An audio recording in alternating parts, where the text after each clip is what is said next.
Collapse. The Fall of the Soviet Union by Vladislav Zubok is a richly detailed, deeply researched narrative that challenges many assumptions about the end of one of the 20th century's most powerful empires.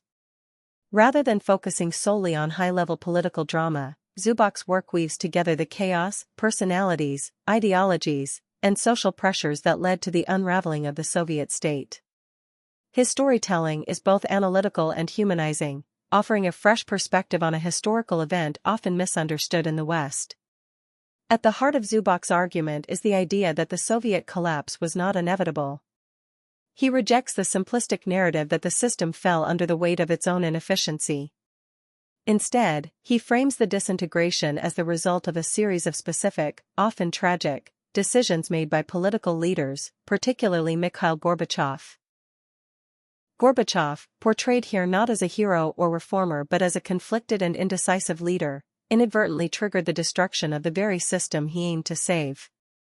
Zubok presents Gorbachev as a man out of his depth. His reforms, perestroika and glasnost, were bold but poorly executed. Gorbachev sought to modernize the Soviet Union without losing control of the Communist Party, a balancing act that proved impossible. Rather than ushering in a new era of socialism with a human face, his policies unleashed powerful social forces that undermined the authority of the state and emboldened nationalist movements across the Soviet republics. The book delves deeply into the economic catastrophe that defined the final years of the USSR. Shortages, inflation, and the collapse of central planning created a freefall that paralyzed the state apparatus. Rather than implementing coherent economic reforms, the leadership lurched from one failed experiment to another, eroding public faith in the system. Zubok vividly describes the trauma experienced by ordinary citizens, whose lives were upended as wages evaporated and food lines grew longer. Equally central to the story is the role of elites, particularly within the party and the military. The old guard, ideologically rigid and resistant to reform, found itself increasingly at odds with younger, ambitious officials in the republics.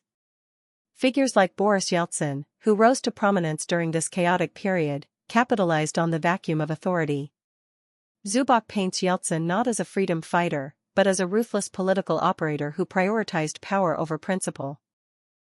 Zubok provides a compelling portrayal of the nationalist movements that surged during the late 1980s and early 1990s.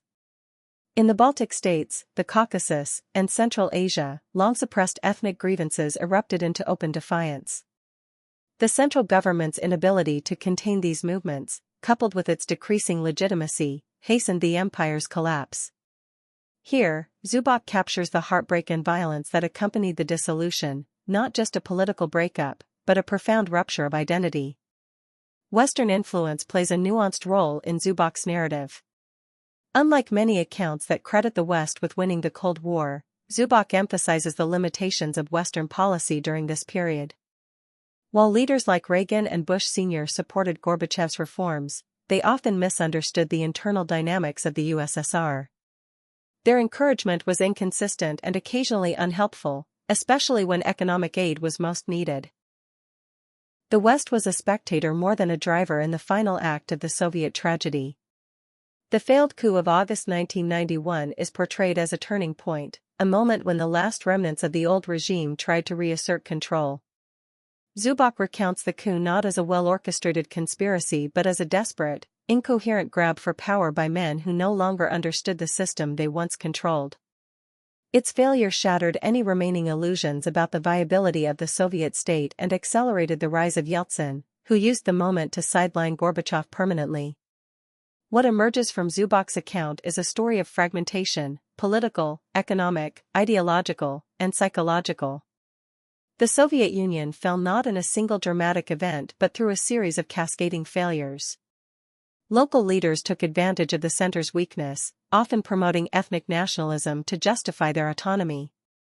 The central government, riddled with indecision, was unable to reassert authority.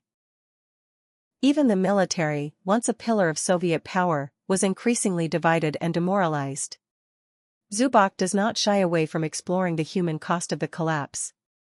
Beyond the macro-political shifts were millions of lives thrown into uncertainty. Citizens who had grown up believing in the promises of socialism suddenly found themselves in a new world of market forces, unemployment, and corruption. The psychological toll was immense, particularly among older generations who felt betrayed by the very system they had devoted their lives to. One of the most powerful themes in the book is betrayal, not just of ideology, but of trust. Gorbachev's repeated attempts to maintain consensus often left all sides feeling alienated. Reformers thought he was too slow and conservative, the party believed he was destroying socialism. In trying to appease everyone, he pleased no one.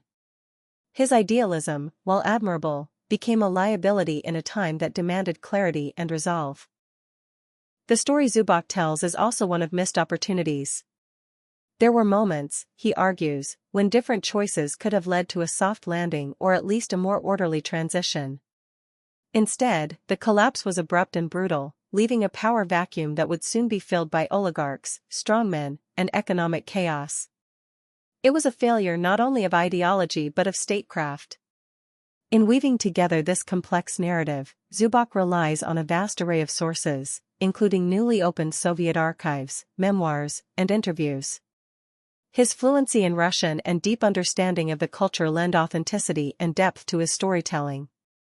He captures not just the facts, but the emotions, fear, confusion, hope, and despair, that defined the final years of the Soviet project. What distinguishes Collapse from other works on the subject is its refusal to reduce the Soviet demise to a morality tale. There are no clear heroes or villains, only flawed individuals caught in the whirlwind of history. Gorbachev, Yeltsin, and the apparatchiks were products of a system that had long ceased to be sustainable, yet the manner of its dissolution was anything but predetermined. By the final chapters, the reader is left with a profound sense of loss, not just the loss of a superpower, but of the idealism, however flawed, that animated millions. The collapse was not a clean break but a lingering disintegration whose aftershocks are still felt across Russia and the former Soviet states. Zubok ends not with triumph, but with a sober meditation on how empires die, not from a single blow, but from 1,000 cuts, each one self-inflicted.